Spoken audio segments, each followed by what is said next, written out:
staff, and he's in the process of doing that. The major part of his decision-making staff at the White House is leaving.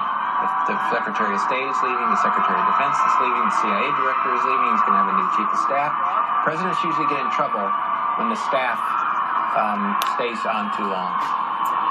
Let's watch for a few minutes.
John Carl, we can see the walk. What are you seeing from where you are?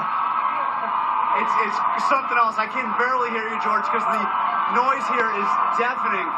The president and first lady obviously coming out and taking a walk down Pennsylvania Avenue, and the crowd just going crazy.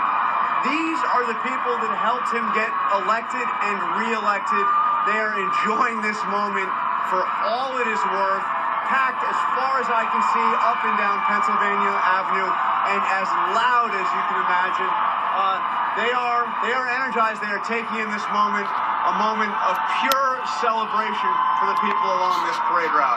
The president's savoring it as well. And Kofi Roberts, you were just telling us about how President Jimmy Carter brought the walk back after many years. Well, the presidents rode in cars or carriages or back and forth, but he got out and walked the whole way, and he wrote later, "I felt a simple walk would be a tangible indication of some reduction in the imperial status of the president and his family."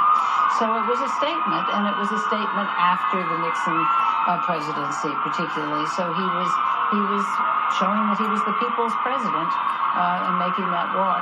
The other famous one was Thomas Jefferson, who walked over from his boarding house, took the oath, walked back to his boarding house, and then nobody would let him sit at the table in the boarding house because presidents were no big deal. Of course, now you see so much around them. I wonder if Pierre Thomas is still with us, because Pierre, we were talking earlier about all the security precautions that are being taken today, and it's hard to not notice that as we see the president surrounded by so much security there as well, and to remember that he probably received Secret Service protection more than any presidential candidate because of the nature of the threats against him. Yes, George, I'm watching this, and I was speaking to a Secret Service official, and they said every 4 years they have your heart in your mouth moment. And this is when the president gets out of the car and is walking, and he's out in the open there for anyone to see and be near.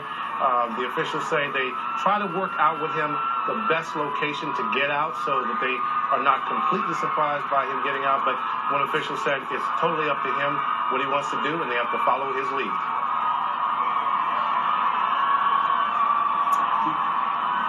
And looking at Mrs. Obama, I keep thinking of the memoirs that I have been reading for today, and how many of the first ladies talked about how cold they were.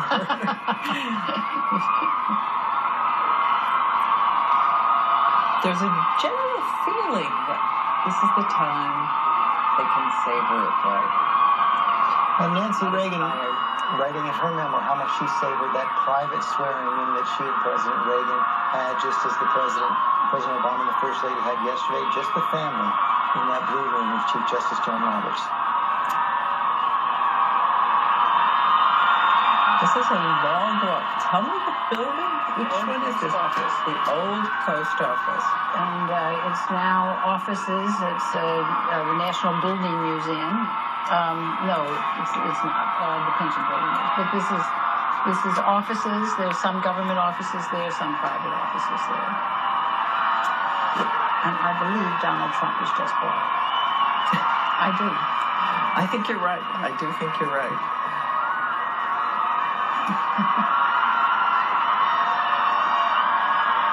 By the way, we're told that at least there's something slipped into the Martin Luther King Bible that the President and Chief Justice Roberts signed at the request of the family so that they could have it in that Bible. What a memento that is.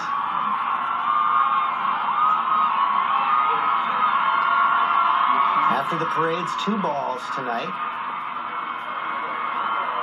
And it looks like the President and First Lady will get back in the limo right there, right around 12th in Pennsylvania. One big wave. And a kiss goodbye.